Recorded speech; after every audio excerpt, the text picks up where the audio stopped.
Hey folks, so I actually wasn't going to make a video today, but man, the news that dropped today was harsh. So we basically hit a harsh reality, and I'm going to show you guys the technicals first, and then we're going to move into what actually happened. So if we're looking at SPY right now, we're down over 2% on the day. So the one thing that I do want to pay attention to right away is this trend channel right here. So with a channel, you obviously have a top trend line and a bottom trend line. So these are the two big ones that I'm paying attention to. So let's just zoom in on price action right now. So we did have the support right around 402. We are kind of invalidating that right now. So I do want to pay attention to this trend line right here, which is the top of that trend channel. So if we are going to fall to that, that could act as support. And, it could be something as soon as 397, 396-ish. So definitely be a little bit cautious if you're shorting right around that area. Now there is another line of support. It actually caught this June 17th drop. And if we're looking at that, it's right underneath this top trend line. So, that could be right around 393 is where we could find that, or 394-ish. So another possible scenario is we could just have a massive gap down that breaks through all of these supports. So sometimes when you do have a lot of supports converging around one area, the bears, they'll just take it all down in the pre-market, and then you open up with a massive gap that takes us down into a lower range. So, what I'm really looking at if we break through these supports is that bottom trend line.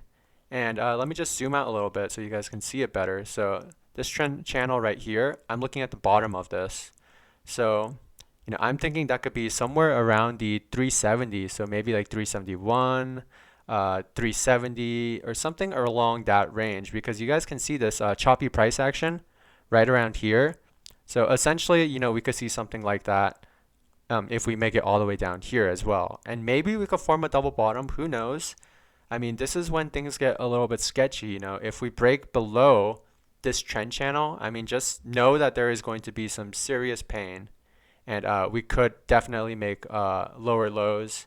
Maybe we even capitulate. So I don't know what's going to happen if we break underneath this trend channel.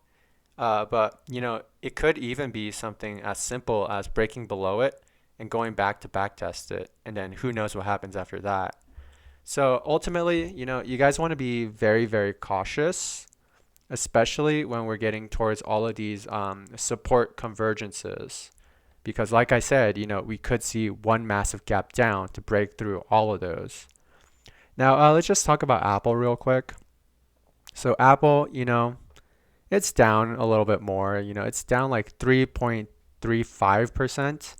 So if you guys watched my last video, I mentioned how I felt like Apple was a little bit expensive. And I did mention that, there's pretty decent support right around 151.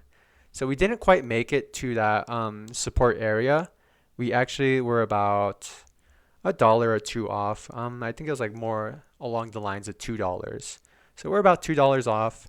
And, we did have this resistance right here. And let me zoom out for you guys.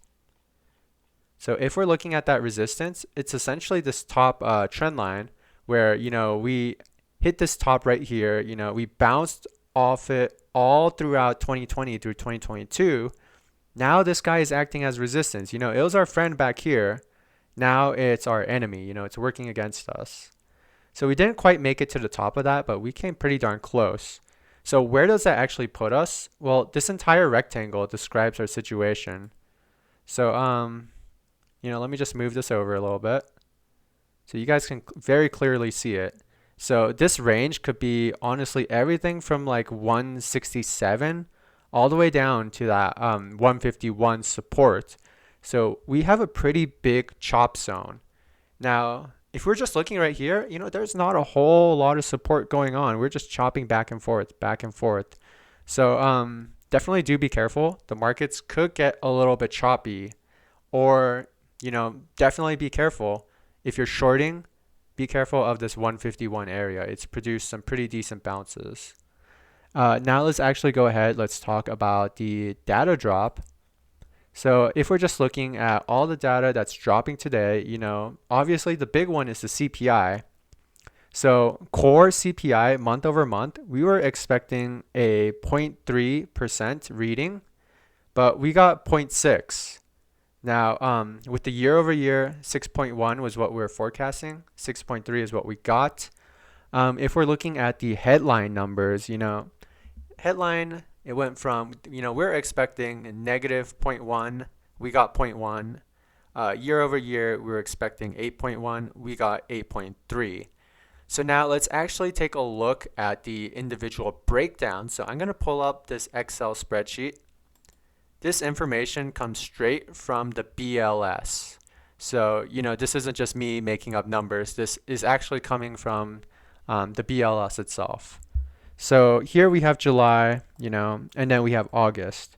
So we definitely want to pay attention to what is going up. So if we're looking at food actually went down a little bit. Energy went down a little bit. So now we're thinking, oh, okay, well, food and energy didn't go up a whole lot. It actually went down a little bit. What's going on? So let's just go down a little bit and let's pay attention to what really went up. So if we're looking at commodities that are not food and energy commodities, this went up pretty significantly. Last time in June or July, we had a 0.2 reading. Now we have a 0.5 reading. New vehicles, we had a 0.6 reading in July. In August, we have a 0.8 reading. Now, if we're looking at shelter, shelter, we had a reading of 0.5. In August, we have a reading of 0.7. And the big one right here is medical care services. In July, we had a reading of 0.4. And now in August, we had a reading of 0.8. So let's just go back and let's look at the next thing. So now we're going to pay attention to the Fed Watch tool. So let's look at what was the probability the day prior. So on September 12th, we were expecting a high probability of a 75 basis point hike. We were expecting a very low probability of a 50 basis point hike. Now, today, we're almost virtually expecting a 0% chance of a 50 basis point hike. We're expecting a 82% chance of a 75 basis point hike. And now we're expecting a 18% chance of a full 100 basis point hike. So you guys, the situation got much worse after this reading. Inflation has proved to be stickier than thought. And, the next rate hike could be higher than what we initially were expecting. So, you guys, we need to be very, very cautious because inflation, it's still around. It's still kicking. And ultimately, I still personally think the market is expensive. So I hope you guys enjoyed this video and definitely stay safe out there.